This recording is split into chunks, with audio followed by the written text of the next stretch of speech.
Hello, my name is Andy Bird. I'm with Investment News, and I have the privilege to be talking to Ann Sonders, the Chief Investment Strategist with Schwab. How are you doing today? I'm doing fine. Thanks for having me, and welcome to Impact. Thank you. I really enjoyed yesterday's opening conversation about the state of affairs in the country. You described the situation as a K-shaped recovery of sorts. I was wondering if you could just describe that in your own words, and how do you go about positioning the company to deal with it? So the K is a way to almost visually think about so many bifurcations that exist in the economy and in the market. So everything from the difference between upper income consumers and lower income consumers, asset owners versus non-asset owners. So, participants in the stock market versus not. From a capital spending standpoint, anything AI related or not AI related. Even inflation statistics, goods versus services. There's been wide spreads between those. Even within the goods categories, tariff impacted goods versus non-tariff impacted goods. So there's so many places where you just have these bifurcations, and that's obviously worked its way into the stock market too, where there's a wider spread between the haves and have-nots. And I think that's somewhat connected to these bifurcations in the economy. Thank you for breaking that down. And what is your outlook on how does Schwab go about addressing that and preparing for it in the future? So, from a market perspective, which is most relevant when we're talking to our clients, couple of sort of lessons that we've tried to impart in this fairly unique period of time. The market has become very, very concentrated.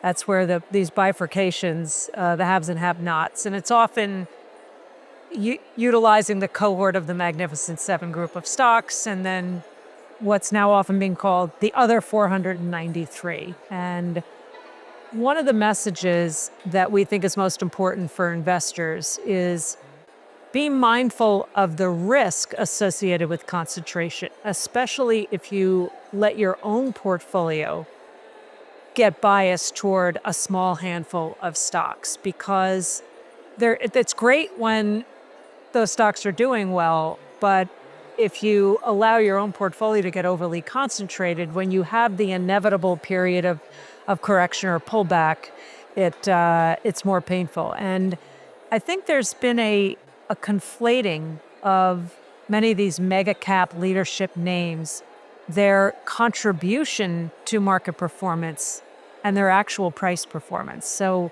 I've been talking to our investors a lot about this, and I provide color on that via an actual example right now. So I think most people are familiar with the Magnificent Seven group of stocks: Apple, Amazon, Alphabet, Microsoft, Meta, NVIDIA, and Tesla. The best performer among that seven is NVIDIA. Now, this is the number I'm about to give you now. It's just through last night's close, so it doesn't have longevity necessarily. That stock is the number one contributor to S&P 500 gains year to date. But that's by virtue of the multiplier of its cap size. It's ranked number 40 in price performance in the S&P 500. So there's 39 stocks in the S&P that are performing better than the best performing Mag 7 stock. So I just think that people don't realize the power of the multiplier of their size makes them big contributors.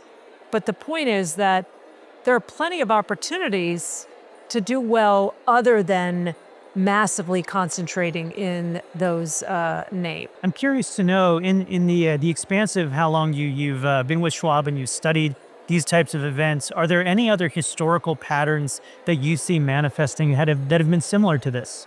Well, there's certainly a lot of comparisons to the late 1990s, and I've been doing this, it'll be 40 years in next year.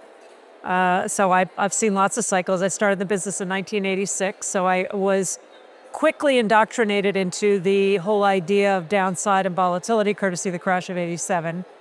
But I think probably the period that is most commonly thought of as having some shades of the current environment, of course, would be the late 1990s and the dot-com boom. I think there are important differences, though, not least being the fact that for the most part, there really wasn't any earnings in some of the big leadership, highly speculated on names in the late 1990s. So the bubble was in prices because there wasn't earnings. There was no denominator with PE application. Now we're talking about a boom, an innovation-led boom that has been driven by big companies with top line growth and bottom line growth and strong balance sheets and huge cash flows. So that's an important difference. That doesn't mean you don't find that froth starts to kick in. And I think that that's where there are shades of the late 1990s, not to mention what's now generally being called circular financing. And back then in the telecom space, it was vendor financing and, companies investing in other companies in order to perpetuate the buying of their, products and chips in this case. And so I think that there's maybe some appropriate concern. The problem is this could be, even if this is ultimately a bubble that at some point is going to burst, which I think the jury's still out on that. This could be 1997 or even 1990. We could still have a long runway ahead of us. Thank you so much, Liz Ann. My name is Andy Bird. This is Investment News TV. Thank you.